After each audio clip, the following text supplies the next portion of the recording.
Well, I commend the prime minister for working as fast as she did. I mean, I thought it was amazing. Certainly, I suspect it's a little bit easier in a smaller nation like New Zealand than it is in the United States, where essentially for the last 10 years it's been a political stalemate, where we haven't gotten very much done at all. It's disappointing, Pat, to hear. I can't say that I'm surprised. I have to be honest. It's disappointing, but I can't say that I'm surprised that our current administration has decided to, not go along with this agreement, just like they've decided to pull out of other things and enforce, agreements that, frankly can't be enforceable. And now, potentially, is escalating into a potential war in the Middle East right now. It really kind of boggles my mind on one side to think, why we wouldn't try to at least understand and work on some agreement to where, if there is a free speech issue, that we can work, in tandem and find a way around that.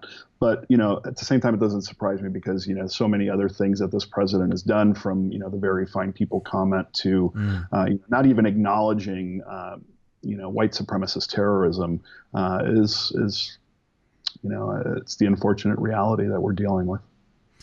Do you think, we talk about dog whistles, do you think that actually, constitutionalists may say we should really check this out to see how it sits with our First Amendment, talking about the Christchurch Call for Action, which means the statement that they're currently not in a position may change? Or do you think this is the White House's and the president's dog whistle saying, white supremacists, we're not going to squash you? Well, I have to say it's a little bit of a dog whistle, because lately the president has been, kind of railing against the deplatforming of certain conservatives and far right people on social media.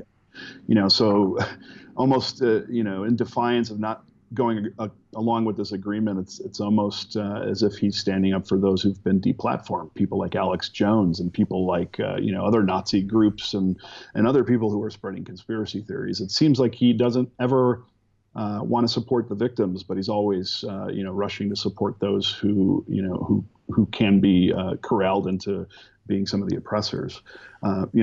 This isn't a free speech issue. If somebody is live streaming the murder or, the harm of somebody else or themselves, that's something that everybody should absolutely want to take action on. And I think from sitting on this side of the world, it's a bit like the new Green Deal that America had put out there. It seems that this Christchurch call to action is the beginning of a conversation. It's not we're going to lock you down and this is the final answer. So the thing that confused me is, why wouldn't a government, even if they had some concerns over the First Amendment, go, well, this is the start of the conversation. Let's get in on the start and see how it pans through. So that's why it seems a bit, a dog whistle to me at least. Well, yeah, and that's what I mean. That there are ways for us to, to go along with this until we can, further net it out to understand what the implications might be. To just walk away right off the bat and not even want to play along to see how it plays out, I think is a big mistake and potentially an intentional decision.